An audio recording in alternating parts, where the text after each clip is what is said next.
is the TeamClearCoat podcast. We're two friends finally doing something about our obsession with cars. We're probably not doing it well, but it should be fun, and we might actually learn something along the way. I'm Dave. And I'm Ian, and this is our show. Well, hello, Dave. Hello, Ian. How are you? I'm wonderful. I'm Dave. I am Ian. This is the TeamClearCoat podcast. We're going to do something a little different this week. We are. We're going to concentrate on one car that we got to spend a bunch of time with. It's very exciting. Yeah. We are going to talk about the Chrysler Pacifica hybrid. That's exactly it. Yes. This fantastic car that we were given by Fiat Chrysler for 1 week. Yeah. So we kind of split the week up. Yeah, let's get into it. I did family hauling children things. Yeah. You did whatever it is you do. and I think we both had a good experience with it. But we also have thoughts. Yeah, we do. Capital T thoughts. Yep. So we figured it would be best to just kind of dedicate one episode to it. Absolutely. Absolutely. So this is the minivan hour, man. Yeah. This is going to be it. So close those sliding doors With a button that's up on the top. and put your headphones on the kids in the back seat because we're Yeah. going to be doing the thing in the place. You're right. Yeah. So let's get into your experience with it first. So Okay. obviously, I want to know your wife's take on it. Yeah. Just from what it felt like to drive around in. Yes. What she thought of how it looked, because I was struck by the looks of the vehicle. Yeah, she didn't really say anything about how it looked. Okay. And I tried to press her on it, and she was kind of like not really interested in having that discussion because she just thought it was too big. Okay. She just thinks it's big.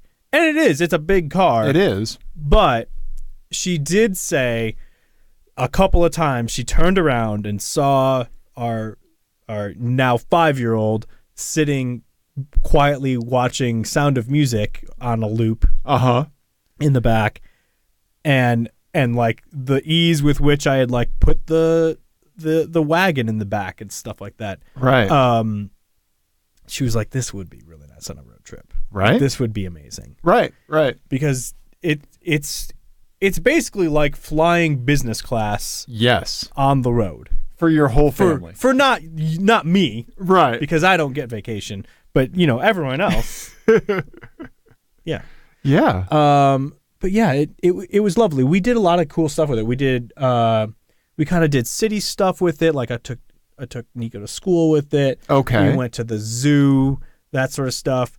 And then for Mother's Day, we took it up into the mountains. Yeah. And we went we took my wife to brunch, and then we went and did a hike.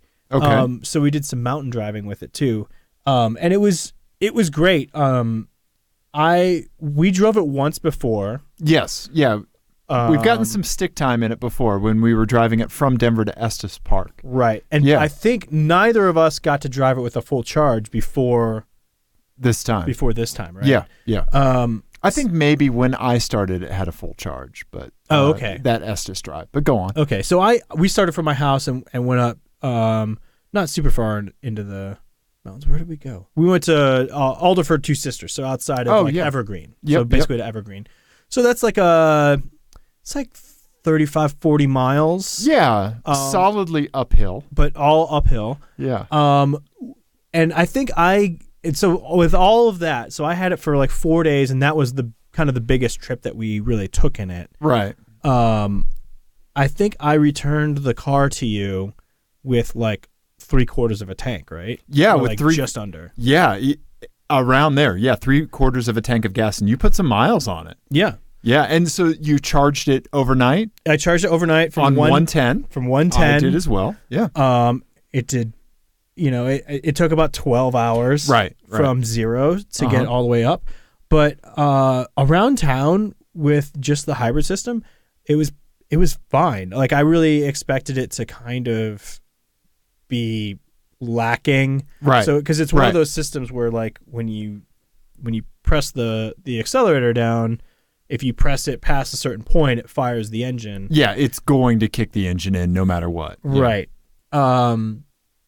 And I really expected to be getting into that a lot just from my driving style. Right. And I really didn't. No. Yeah, the transition's really smooth. Yeah. Yeah, well, when it does fire, it is impressive. Right, but you also, didn't even need to make that leap into that. Right, yeah. I mean, aside from like merging out of the highway. Right. That was it. I have a very quick anecdote about driving it and merging onto the highway. Uh-huh. So I was taking it to work one morning, and I was down on I-25 and Colorado Boulevard getting on 25 South. Right. And in rush hour. Right. And so the metering lights were on? Yes, yeah. So the stop and go 2x2, right? The tree. Yeah. Noah's Ark of getting onto the highway, right? The tree from drag racing. Yeah, exactly. So there was somebody in a Lexus SC430 with the top down, and it was like one of those days where it was like, it's like 55 degrees. You're putting your top down. Like this individual did not sound like somebody we would want to hang out with, right? And so they had cut me off earlier, and I was like, well, I'm going to get next to them at this like drag race stoplight, right? And I, in my mind, I was thinking, this individual does not know that this hybrid minivan scoots, for one, and also that the Lexus SC430 is one of the slowest and dumbest vehicles you can buy, right? Yeah. And so light turned green, he got on it, and I just dusted him, just walked around him, and he was not very happy about that. Well done, Dave. Yeah, thank you. Well done. I dropped a douche in the morning in my minivan. That should be the commercial for it, really. Right? Yeah. Smile on my face. I will say, obvious drawbacks to the car would be it's not that fast. It's not, but it does kind of scoot. It does.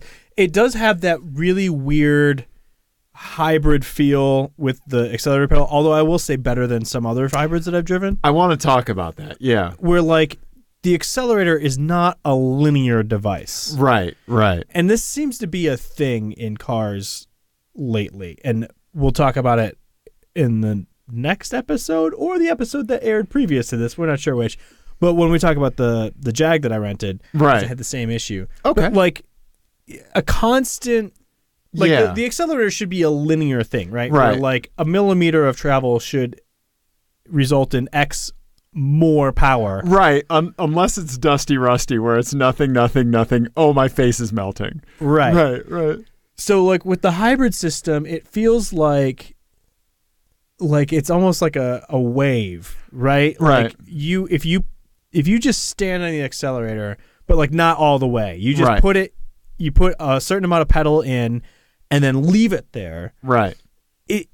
Initially, you get this big surge, right? Right. You get this big surge of torque from zero because of electricity and blah, blah, blah. Yeah. But then it kind of falls off. Right. And then it feels like there's a surge again, right? Right. Am I crazy? No, you're not.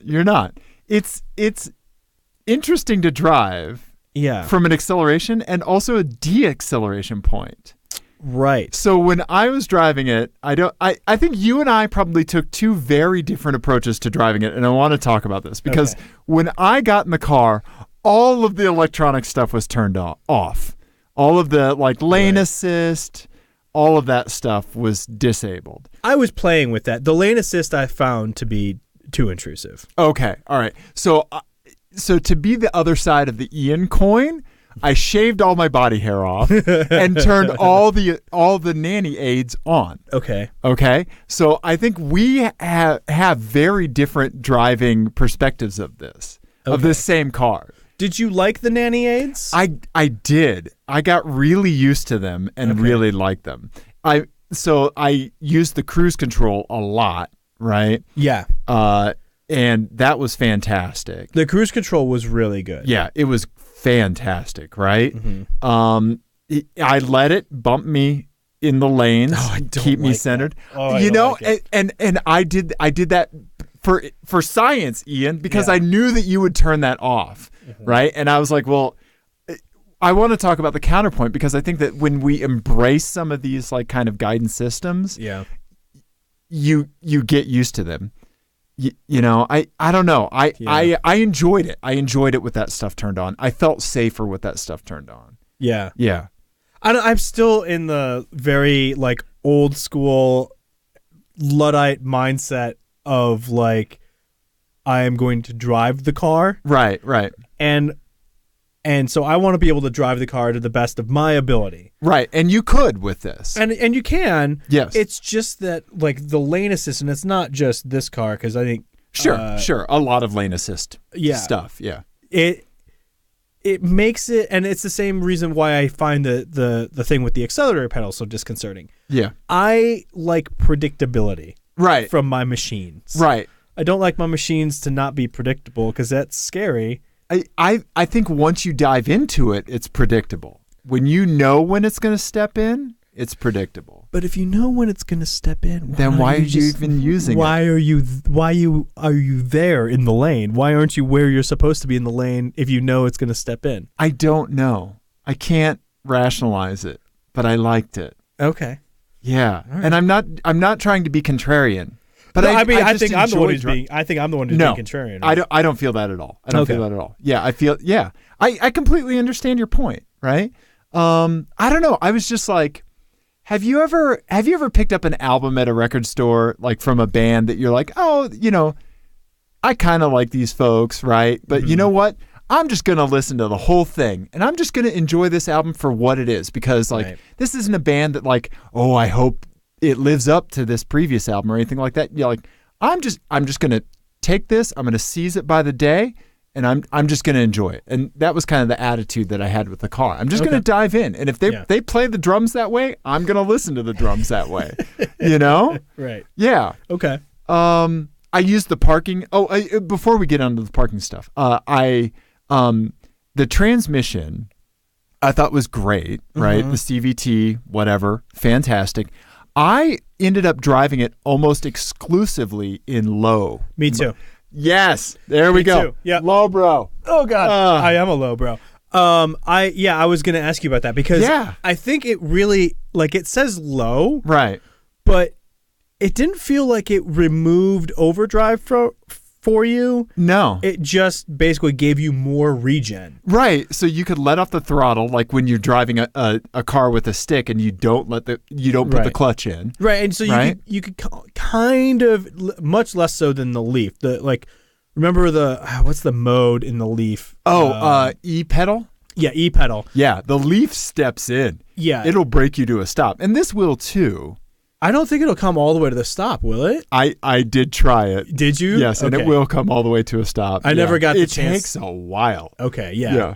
So yeah, the Leaf is much, much more aggressive with the regen and that increased regen mode. Yeah. But it was very drivable. I loved that. I preferred it that way. Me too. Yeah. I drove it almost the entire time of that, especially coming home out of the mountains. Yeah. Was great. Right. The other thing that's related to that I really wanted to hit on was, being a driver. Right. I really kind of get into like the physics of like what's happening. Yeah, you want to know everything that's happening. Yeah. And I really, really like the way they did the graphics. Absolutely. The battery and the engine power meter separately. Yes. So like contrasting that with like the way the Prius does it with the really crazy arrows and flow chart and shit. And some other ones that I've seen. I think this one is probably the most successful of those. Like I'm going to illustrate for you what you're doing and how the engine and the battery system are working. I just really liked. It was very intuitive. Yeah, let me see if I can find a picture of it because I forgot to snap one myself. Let's see here. So like this right here. Oh no, that's no. So I didn't use that. So that was one of them. That was totally configurable. Did you play with configuring that? Yeah, it's this one. This one here. That one. Okay. Yeah. Oh yeah. So this is the one I had it on as well. So on the left-hand side of the gauge, next to the power and charge, like my boo has in her Lexus, that's a similar thing. Like the needle goes up, you're using power. The needle goes down, you're reclaiming power. Right. Yes. But this, like, showed you how much you were outputting from each thing in a super clean manner. Yeah. Just that bar going up. And there were so many times where I was driving around and I was like, the battery is on 1%, but yet the engine isn't really kicking in. Yeah. You know? Yeah. There was, when I was getting it down to low charge, Yeah. I was really trying to get the pedal. There's like one magic place in the pedal where you could get a little bit of gas engine and a little bit of charge from the battery. Oh, okay. Yeah. And I like coming back from the mountains especially, I was really able to kind of hit that. Oh, nice. Okay. We got to the top to Two Sisters. It's called Three Sisters. Three Sisters. Yep. And we had 0 by the time we got there. Of course. Which is kind of perfect. Right. And then by the time we got back down, we were up to like 2 or 3%. Right. And for most of it, you know, the engine was running just a tiny bit. Right. And charging the battery. Yeah. It was cool to see how that was working. Right. And not having to like stare at it. You know, with a glance, you could really get a good picture of like what was happening. Yeah, for sure. I appreciated that. Yeah. Yeah. It was nice, right? Mm-hmm. And it does make a difference when the battery is charged, when the battery has charged, to when it's kind of driving in its more like survival hybrid mode. Yeah. Right? Which is just like what a Prius would drive in all day, right? A non-plug-in hybrid vehicle. Right. Right? And so that's the big benefit of this is that the plug-in just gets you that boost where if you're driving, you know what, like maybe 10-ish city miles, you could probably do it all on electric, right? Yeah. Yeah. Yeah, I think 30 miles or whatever the claimed, I think it was like 33 miles is the claimed That's thing. optimistic. It's very optimistic for like real world hauling stuff around and that sort of thing. But it was still fine for all of our errands. You know, it was it was good. Let me see what else I had about like the drivetrain. What did you think about the brakes? I thought the brakes were good. Yeah. They weren't bad. You can definitely feel the weight. Yes, of the you car. can. Yeah. You're in a big car, you don't forget it. I thought that for normal operation, the regen feel with the brake was really pretty seamless. Yeah. I think once you get deeper into the pedal, like in a not even an emergency situation. Right, but just a heavy stopping, a heavier stopping situation, you can feel that things are happening underneath you. Yeah, yeah. That the engine is taking some, the motor's taking some, the brakes are taking some, and it feels a little weird. Right. But you're probably not in that situation very often. Right. It feels weird, but you get used to it. Just like this show, Ian. So before we move on, I did have experience with a retail electric charger. Did you charge it at any retail? I did not. Facilities? I wanted to, and I didn't get a chance. Yeah, so I did it just for the purposes of the show. I didn't need to, obviously, because you can just drive it until you run out of gas. Right. You know, but I was over at my booze, and I was like, well, there's an EV charging spot nearby. I have no experience with EV charging whatsoever. It is a messed up landscape, Ian. Yeah. So there's all kinds of different plugs and chargers and who's the what's and stuff. Because for the one that they gave to us, only was 110. Yes. So do the chargers have a compatible one that is 220? So what I did is I pulled up to the thing. It was EVgo was the vendor. All right. And they point you to an app on your phone, of course, just like Bird Scooters and everybody else, right? Yep. So here's the EVgo app, right? Yeah, okay. You know, easy. You can find chargers and stuff like that. But what they do here is, here's one kind of close to my house. The Nissan dealer has one. It shows you a picture of what the plug looks like. Have you seen that? See how it has that little pattern? Yeah. So you know if you're going to a charging station that is compatible just by the picture. Oh, okay. Yeah, I'm sure a bunch of people listening to this are like, yeah, we know, we've been doing this for years. Yeah. It's completely new to me. Yeah. You know? So EVgo had a couple there, and two of them were the 110 or whatever capable, right?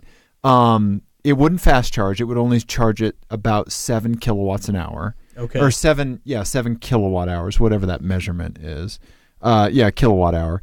And it was, which is a little bit better than home, obviously. But the battery was down, and it was saying it was going to take about 2.5 to 3 hours to charge. Okay. And then, So, and then like EVgo, like, I had to create an account and do all that. But I would, from starting from nothing and no experience, I was charging the vehicle in less than 10 minutes. Right. Yeah. So how long did you actually charge it for? I charged it for maybe about 45 minutes, and it cost me $1.30 or something like that. Okay. Yeah, I mean, that's pretty great. Yeah, pennies, right? Mm-hmm. Yeah. If I had one of these cars, I would charge it every night. I think it made such a big difference to the driving experience that I would be sinking electrons into it every night. It really did. I will say that engine is not very pleasant to live with, really. Yeah, on its own. Yeah, it's it's too much car for the engine, but thankfully the transmission does as best as it can. Yeah, the transmission is actually really good. Yeah. And I really thought it was interesting that there's no way to shift it. Yeah. You cannot do any sort of manual shifting other than putting it into low. Right. Like you can on Subarus that have CVTs. You can put them in like a low mode for going down hills and stuff like that. Right. Well, but most of those you can shift them. Right. Yeah. They have like little paddles or buttons. Yeah. Shift. Right.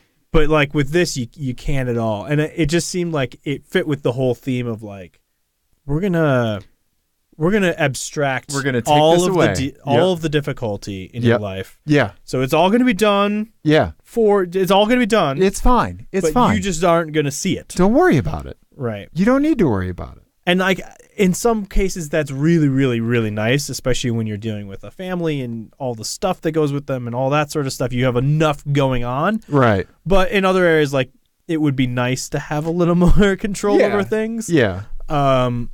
So it's probably more dependent on your personality than anything. Right. I think if you're a tinkerer at heart, this might not be the car for you. Mm-hmm. Right. Just as much as like a tinkerer at heart would like an Android device more than they would like an Apple.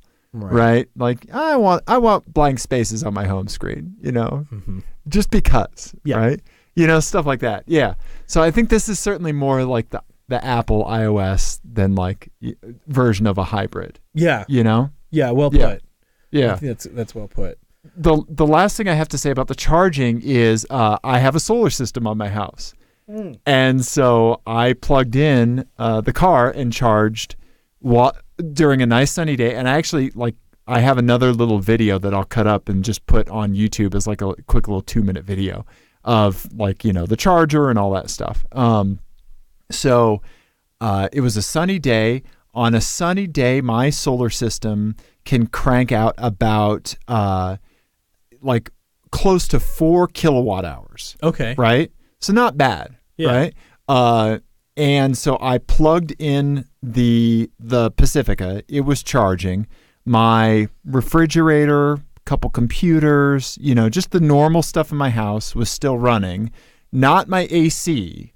Because it was just a nice enough day. Mm-hmm. But my electric meter was still turning backwards. I was still putting energy into the grid. Wow. I'm sure it would have been different if I was using a 220 charger and really drawing some amperage, Yeah. Because my solar system can only make 4 kilowatt hours. Like the commercial, retail charging was 7 kilowatt hours, right? Right. I'd have to have a lot of solar panels to do that. See if Solar City will just line my yard with them, right? I don't need grass anymore. Yeah, I don't, but yeah. So it was interesting to know that overall, I was still sending energy back into the grid and charging a $45,000 minivan, with an extension cable. Yeah, that's really cool. Did you notice how warm your extension cable got? I didn't have to use an extension cable. Okay. I used just You had an outlet close enough? Yeah, just use the stock one, and it wasn't warm for me at all. I had to use an extension cable, and it got a little warm. Well, what amperage cable rated for? I mean, it's like a proper outdoor extension cable. Okay. Yeah, like it's not like a lamp extension cable. Right. Yeah. I didn't check to see what that cable was rated for. That's right. That's an interesting question. Yeah. Because most of those outdoor ones are like 20 amps. Yeah, 20 like amps. Yeah, 18, 20 amps. Yeah. They're not going to be maybe that much. 30 at the most. Like if you get a That'd really be big like one. a really beefy one, right? Yeah. Huh. So there's all the electricity and stuff. Things shouldn't get warm when you're running electricity through them, unless they're a toaster, Dave. Well, I mean, everything has resistance. Yeah. Including our human bodies, Ian. Yeah, I know. And our emotions. Well, definitely. Some more than others. Yeah, mine's very high.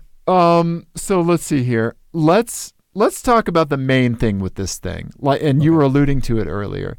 This car just makes your life easier.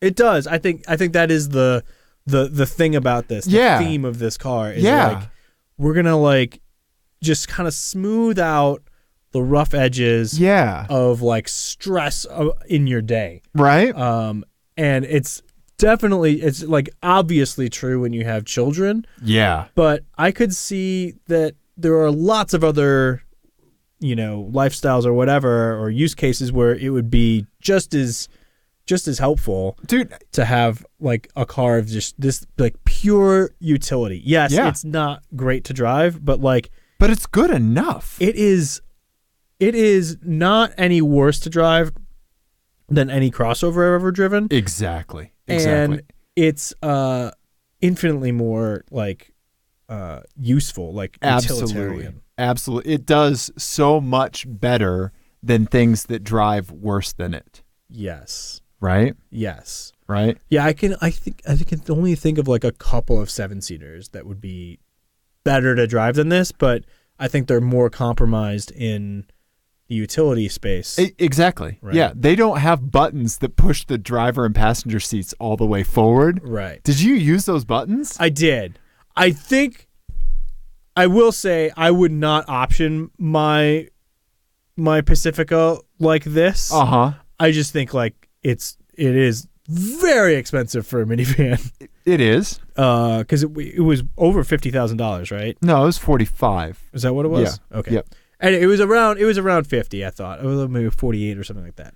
But and there were some things that I could have lived without. Sure. But yeah, it was very nice to just throw shit in it. Right?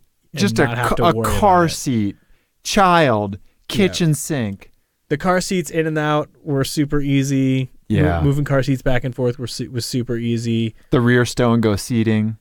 That was really nice. The way stuff folds down. Even with in the back, without the third row folded down, we were able to get like a full size. We have like one of those Radio Flyer. Oh, red wagon, yeah. Red wagons with like the big beefy off-road tires. Yeah. And it just like sits in there. Right. Like, you just lift it up and just put it in there and then you go. Right. Yeah. And like without having to take shit apart or anything like that. Yeah. It was pretty nice. There's so much space in this car. Yeah. And the sunroof also helps with that. Oh, yeah. Yeah. The open feeling, right? Right. Well, and then there's a second sunroof. Yeah, back in the back. I didn't open it for this picture. I should have. Yeah. Speaking of the back, one of my favorite features that was in it that I didn't get a picture of is the parental mirror. Yes. Yeah, so it's like a convex mirror that is kind of wide angle. It lets you see what's going on. Other cars have it. I've seen it in Honda Pilots and stuff like that. Right. But that's the what the hell are you kids doing back there mirror? Yeah.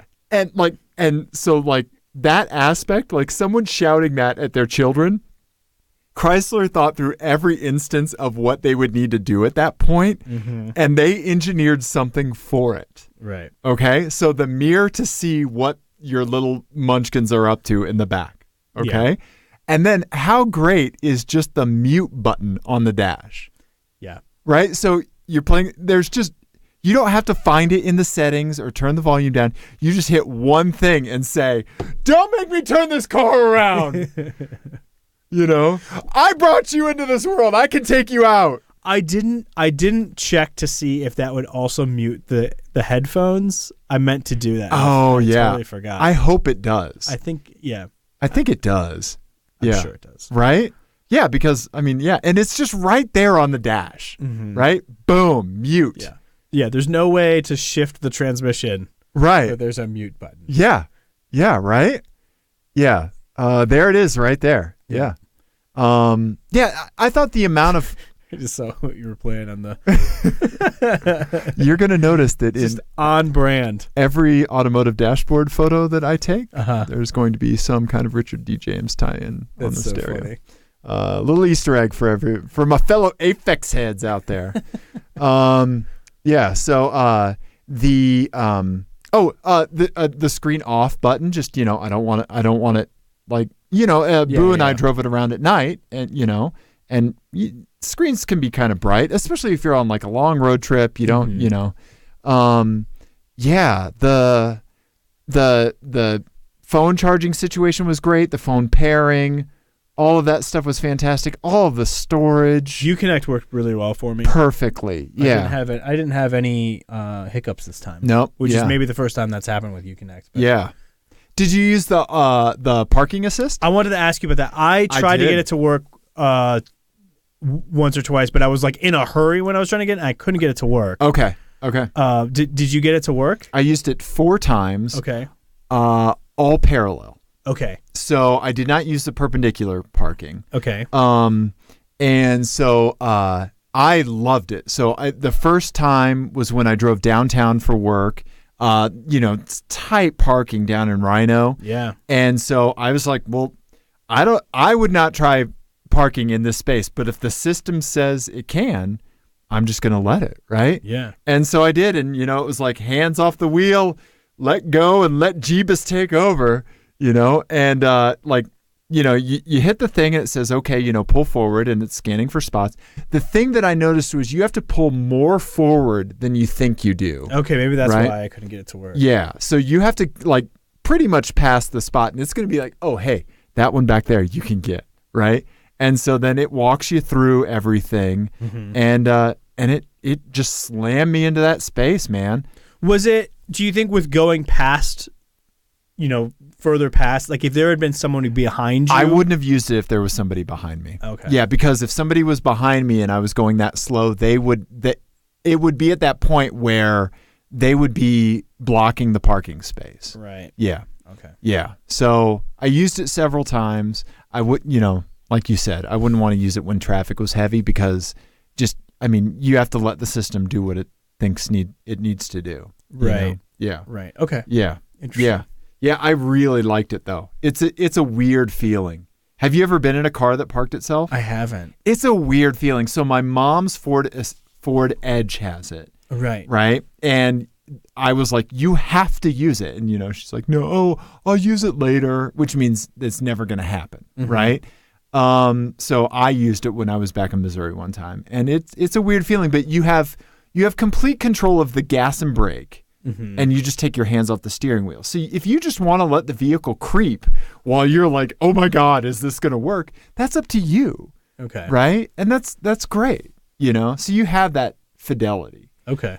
I did have, while this is on my mind, I did have the emergency braking system kick in one time, the warnings kick in one time when it didn't need to. Did that happen to you at all? A couple of times. Okay, like a car's pulling into a driveway and you're passing it and you're going to pass it and stuff. It did it to me when I was pulling into my driveway. Oh, because it saw you coming in hot to the garage door or something? Well, yeah, because I have to get, especially with that car, I have to get right up to the garage door. Yeah. And it was just like, bah, bah, bah, bah, bah, bah. Yeah. Did it flash brake on the screen? Uh-huh. Yeah. And it's a really weird feeling when emergency brakes go on. Yeah. Right? But it wasn't as intrusive as like when we had the Ram. Right. Like that was really creepy. Right, because it just stopped at the slope of my driveway. Right. Yeah.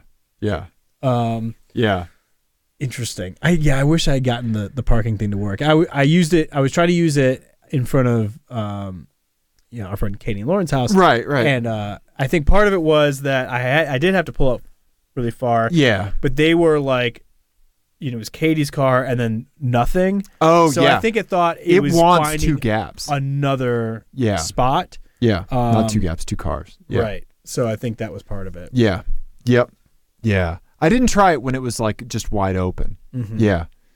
That's a good point. Yeah. Because at some point it should be like, okay, like. Yeah. Yeah. And then another car was coming and then I had to go. Right. So. Right. Yeah. I think that's how a lot of the usage happens in that car. That button gets hit and then like as you're looking around, someone comes up and yeah, you know? Yeah. Yeah. Let's see. Let's talk about just some more stuff in the interior. One thing I did not like was where the rear lift gate button was placed. Instead of it being out on the gate. I agree. Yeah, because Nico hit that a couple times, you know. Yeah. Yeah, your kid can hit it, and I think that's just a little bit of a safety issue. That's part of it. It's also just a little bit inconvenient there. Yeah. You know, when you have stuff. Yeah. I think it's easier up. Everybody puts it on the lift gate, on the gate. Right. Right? Yeah. Yeah. Let's see here. The seats were super comfortable. The adjustable lumbar was awesome. They were a little flat for me. I think I like a little bit of more of a hug. More of a hug. Okay. So that's what I'm here for, Ian. It's true. Yeah. Yeah, I would have liked a little more lateral support on the thighs. Yeah. Yeah. But yeah, the seats were pretty comfortable. How great is it that they put these little windows in cars with really thick A-pillars now? Those nice. tiny little triangles towards the front, mm-hmm. right? Yeah, those are lifesavers, man.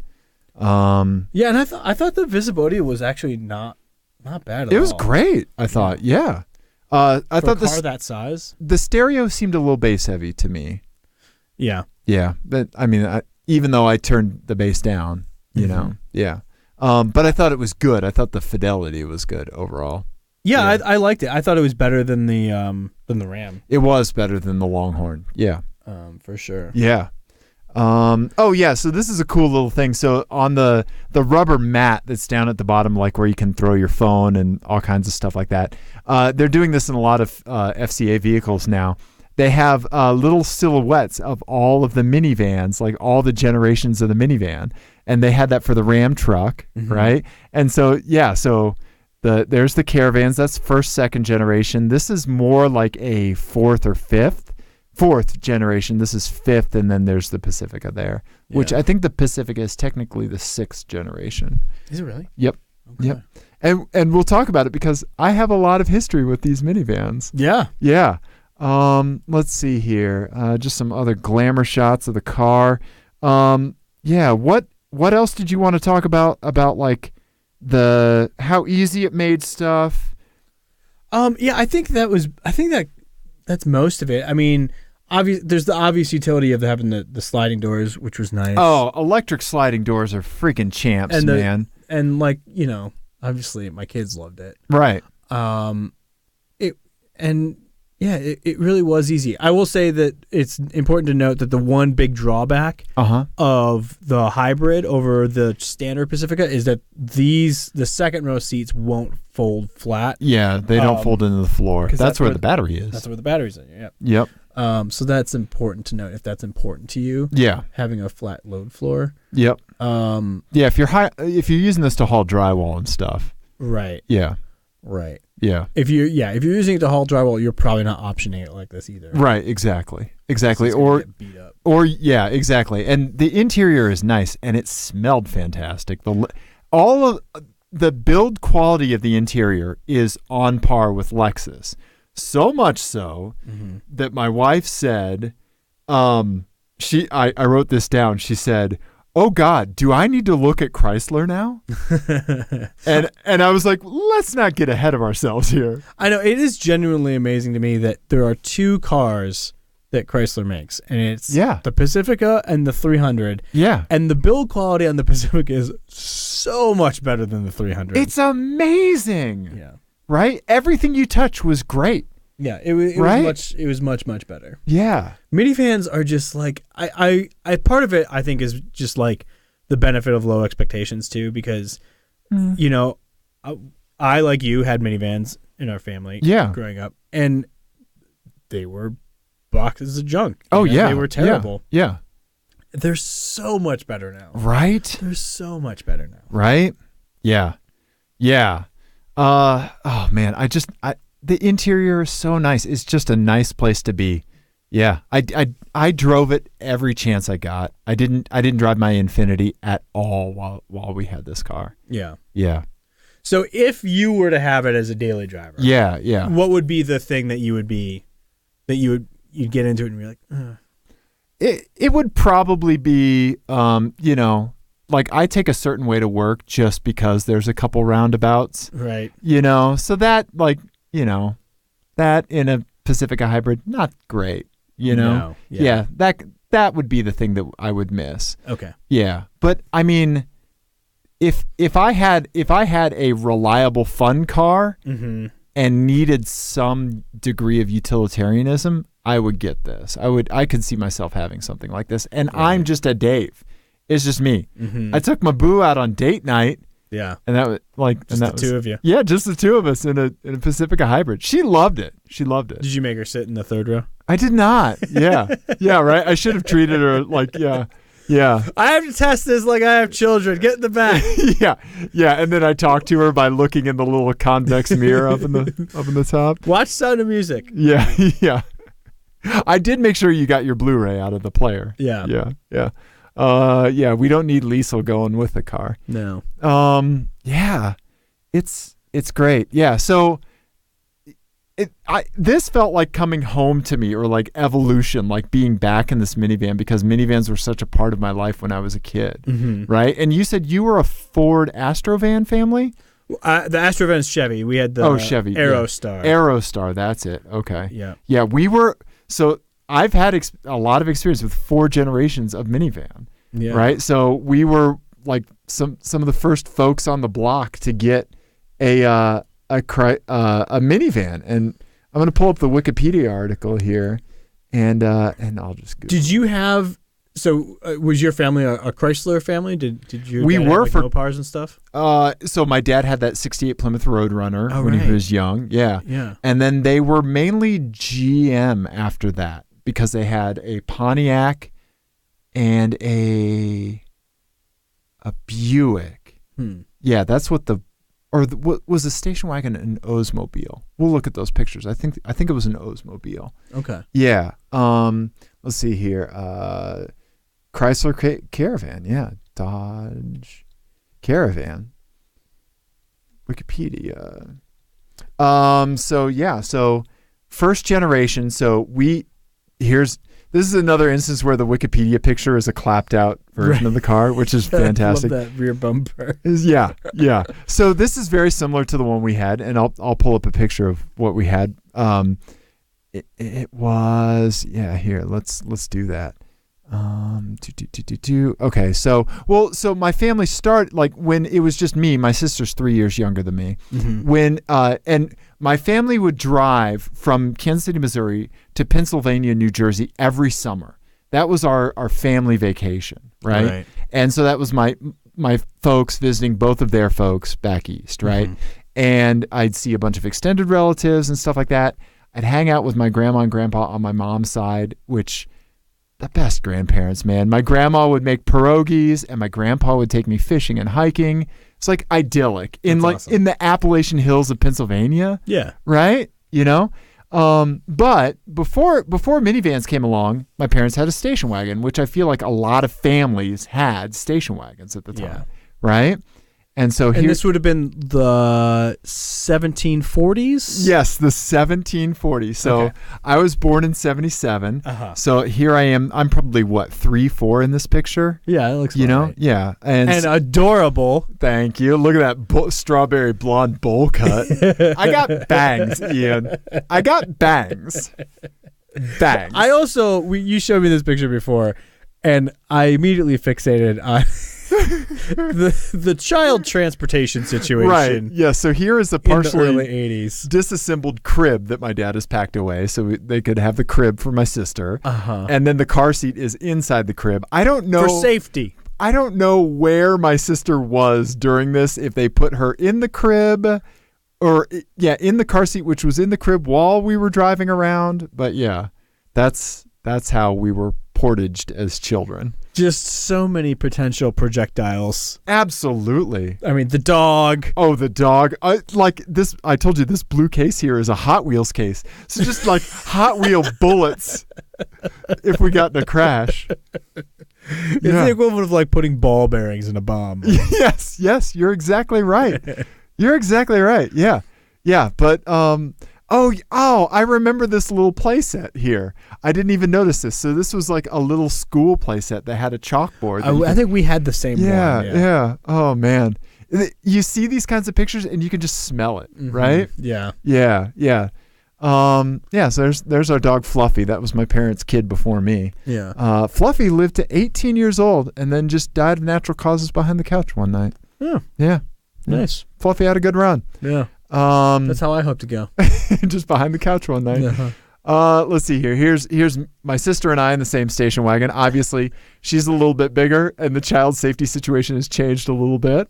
Right. I'm just loose in the back with my toy fire truck. Yeah, and my sister's in a car seat that I'm sure is not anchored to anything. Yeah. My mom still has this cooler. We also had that same shape sorter. Oh, toy. Yep. We had that exact same one. Absolutely, yeah. That's funny. Yeah. I love that fire truck, man. I also just love the child seat, which is just like loose in the car. Right? Like, that's doing nothing. Yeah. No. Look at those chubby cheeks, man. I know. Okay, here's the one. Here we'll see the outside of the station wagon. All right. Look at that. So there's the whole clan right there. That's the full on family vacation station wagon, isn't it? Close. Yeah. I mean, like so it was like this picture needs to be color shifted a bit. The station wagon was blue. Oh, okay. Yeah, but it did have wood grain, white wall tires. Yes. Like everything. There's my father. Obviously, do you think I look like my father, Ian? Yeah, just a bit. Just a skosh. Hey, look at how high my shorts are. I was just going to say, could you pull those up a little bit more? They haven't quite covered your nipples yet.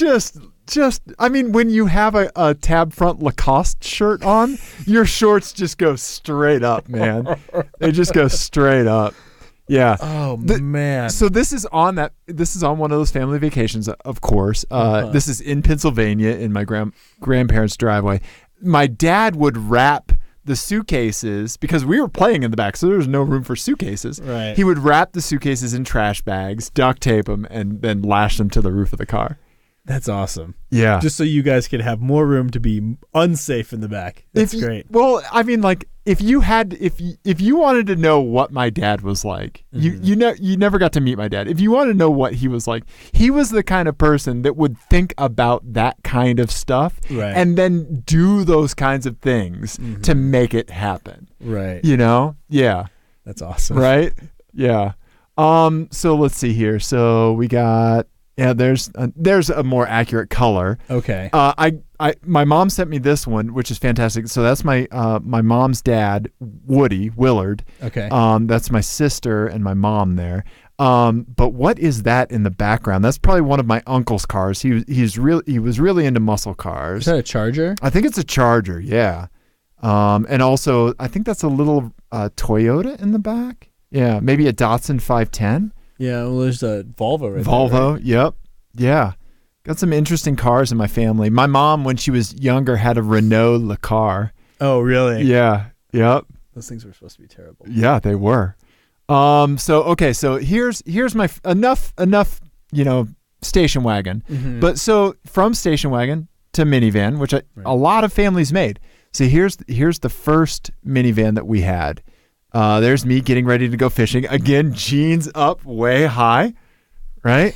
Was my waist just higher then? What the hell? I love also that you are just essentially wearing the same shoes that you were when you were like 10. They had to buy them so often for me because of how fast I freaking grew. I think they probably just got one in each size.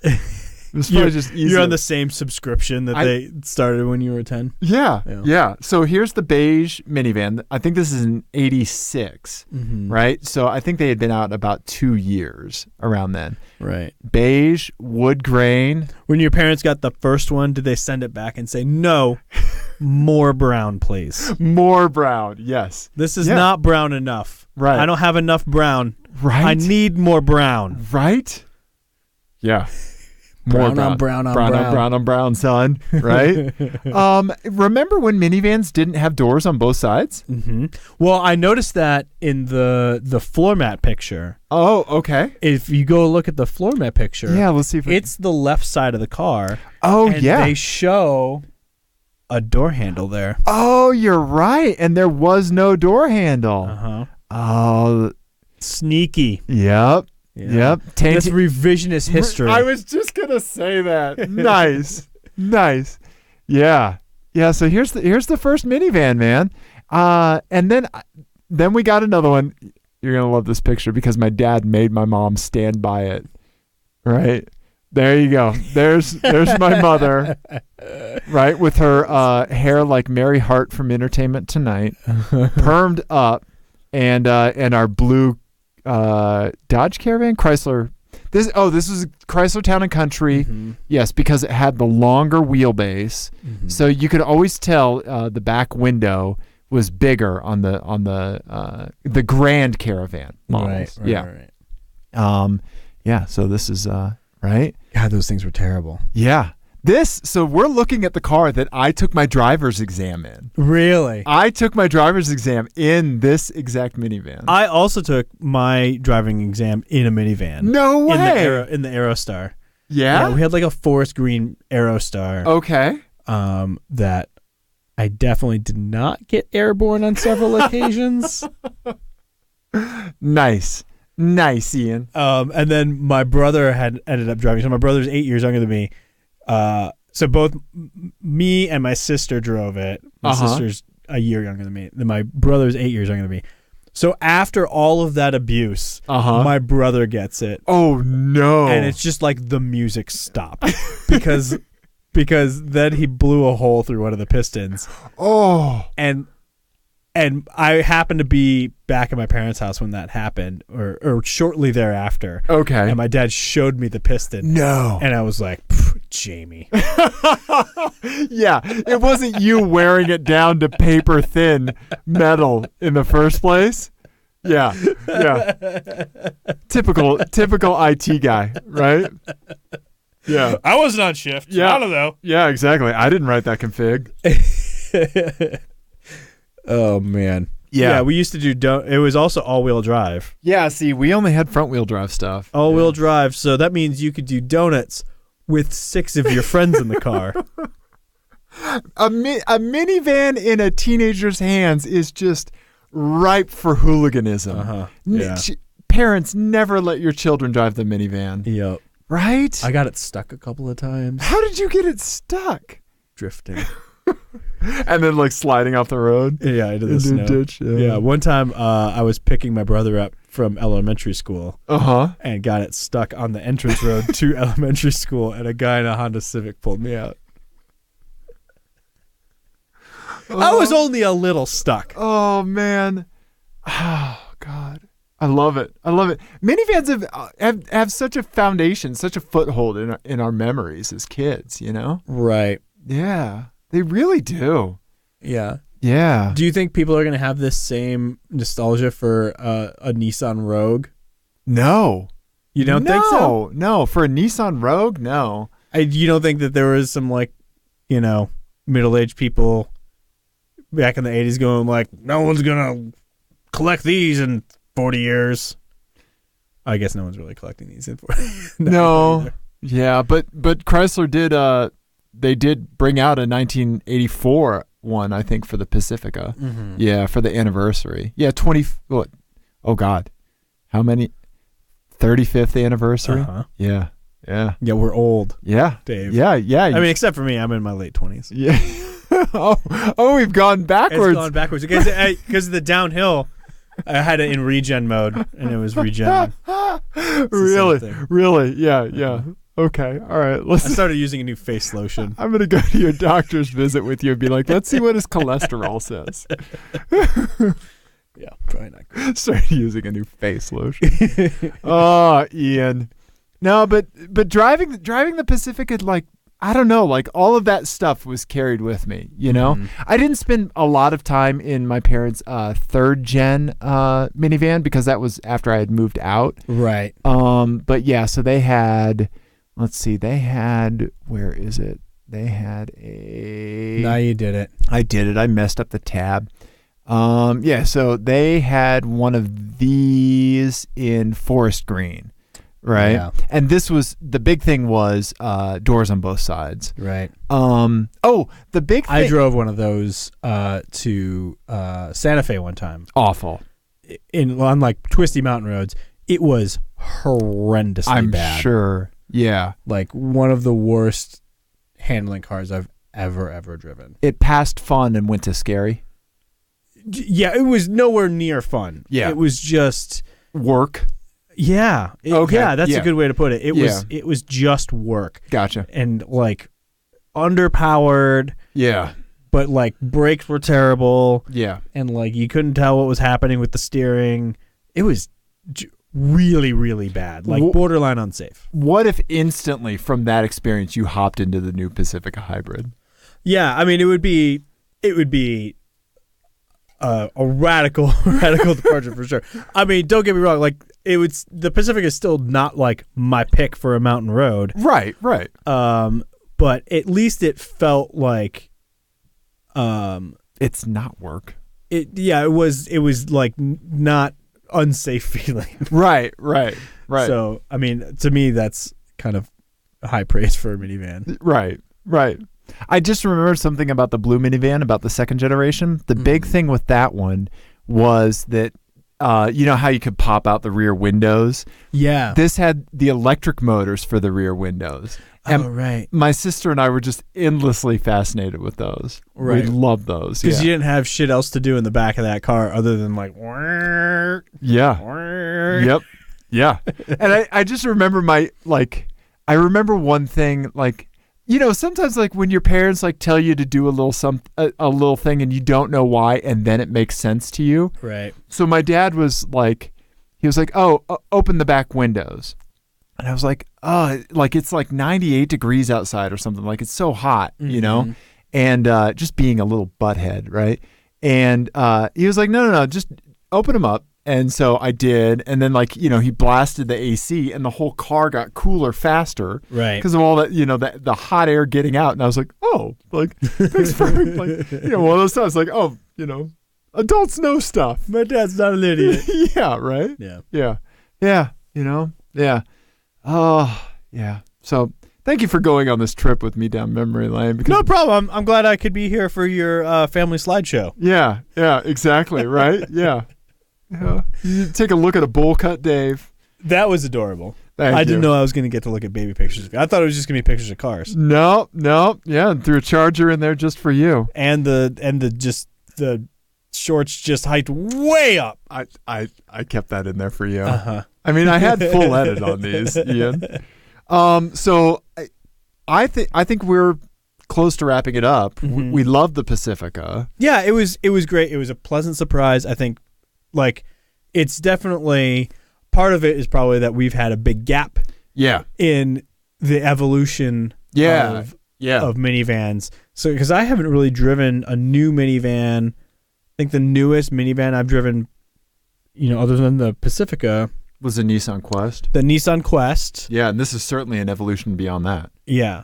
And then beyond that, it would probably be like that third gen Chrysler. Yeah. Which was, again, horrendous bad. Yeah. Like real bad. Yeah. Who would have thought late 90s Chrysler product was terrible? You know?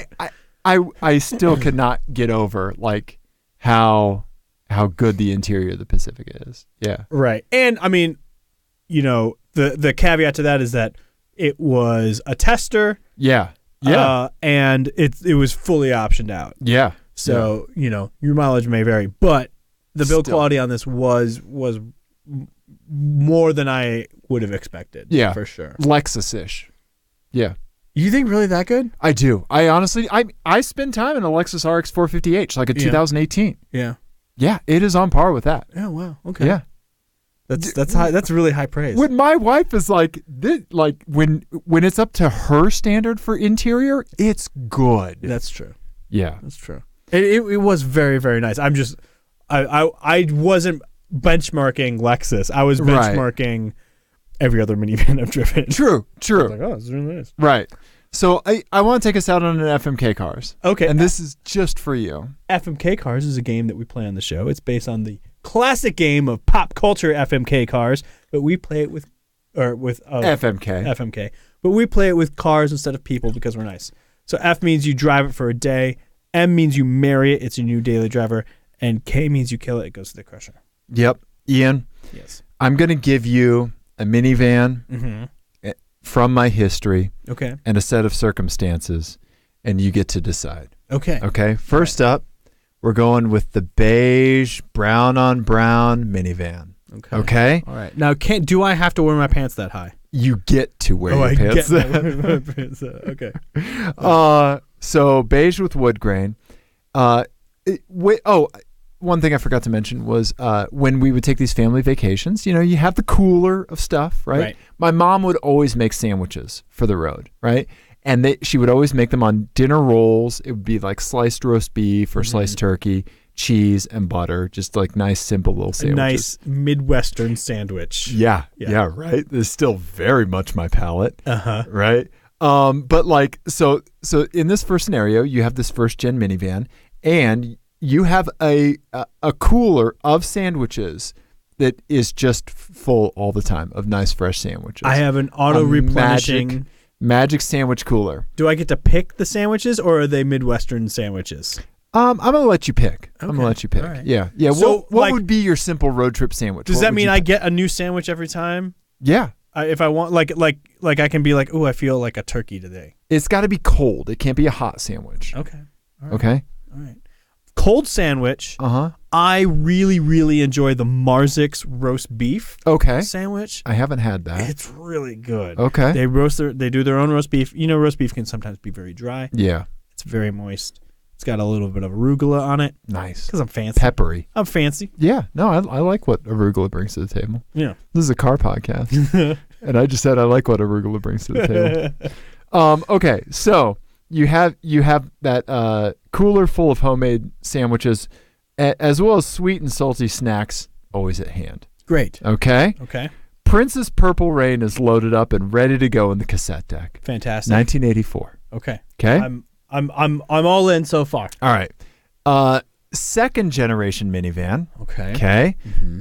I'm going to give you this one. This is the blue with wood grain, the Grand Caravan. All right.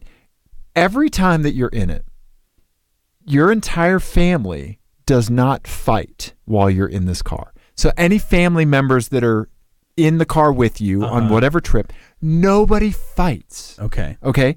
Everybody's nice, and it's not like, wait until we get out of this. For some reason, you all get along. Okay. One of the things that I remember about my dad white knuckling us across the country in the minivan is my sister and I got along more than we usually would. Mm-hmm. I remember us like playing travel games and doing stuff like that, and like getting along just because we're in like the circumstances. This is before I learned how to like actually sleep on a road trip. Right. But like we got along. Okay. Yeah. All right. And I have good memories of that. So parents, siblings, spouses, kids, everyone behaves. Okay. All right. Now, Ice Cube's death certificate is loaded up in the sometimes skipping CD deck. Everyone in your family sings along to Ice Cube's My Summer Vacation. Okay. I don't know if you've read the lyrics, but Missouri's mentioned in the lyrics. Oh. Yeah. Okay. All right. Yeah. It's about him and his buddies going to the Midwest to do some gangsta stuff. Okay. Yeah. All right. Everyone sings along. Your family knows all the words. I think that could be problematic with my 5-year-old, and like, I would just be thinking ahead to parent-teacher conferences. Exactly, right? Which would be unfortunate after that. Let's just say that like he gets a little lyric amnesia when he gets out of the car. Okay. Doesn't stick with him. Okay. It's like kind of a magical bubble. Okay. Right? Which I think a car sometimes is in a road trip. Yeah. Right? Okay. All right. Fair enough. And then lastly, third generation. Let's see here. Yeah. Hunter green. All right. Or forest green is what it was. Mm-hmm. With enough room on the back, those had huge deck lid or rear hatch openings, with enough room on the back for a Mitt Romney sticker, which which my parents had at one point. Wilco's being there is in the CD deck. Okay. Okay. And here's the magic kind of bubble about this, right? You're going to have a nice time at any vacation spot you go to. Okay. Nobody's going to have a diaper blowout, right? Mm-hmm. Nobody's going to get stung by a bee, etc. Right? Everybody's blood sugar will be maintained. And if you want to include me in this, you can. Okay. If you take the kids fishing, they're going to catch enough to be entertained. Okay. Nobody's going to get bored. You're going to have... Everything's just going to kind of line up. Yeah, right? Okay. A little serendipity to it. Okay? So you've got Wilco's being there, but it only plays quietly. Okay. Every now and then, a Barry Manilow song comes on, and you get to crank that mammer jammer up. Nope.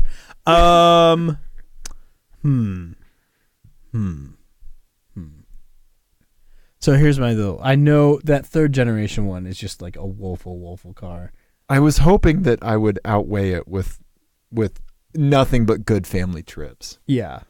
I think what I'm going to do is I'm going to marry the first generation. Okay. All right. With the sandwiches and Prince. I love, you know me. I don't keep lists of like my top whatevers in my head really that much. Right. Sandwiches, however. Yeah. I love a good sandwich. Yeah. So and I really appreciate a very, very good sandwich. Nice. So a magical sandwich box plus I get to listen to Prince. Yeah. Okay. I'm going to marry that. Okay. All right. Nice. I'm going to crush the second generation one. Okay. All right. I feel like the road trip thing. First of all, singing Ice Cube over and over would be problematic with a 5-year-old. Second of all, we already get along okay. Okay. And I'm not inviting like extended family onto my road trips anyway. Okay. All right. So I think I'm okay. I think I'm covered on that. Okay. And then I will for a day drive the third generation one. Okay. And have a magical vacation at the end of it. Right. And a Mitt Romney sticker on the back. And get to listen to Wilco. Yeah, I'll ignore the Mitt Romney sticker. And a Barry Manilow song or two. Yeah, I guess if I have to.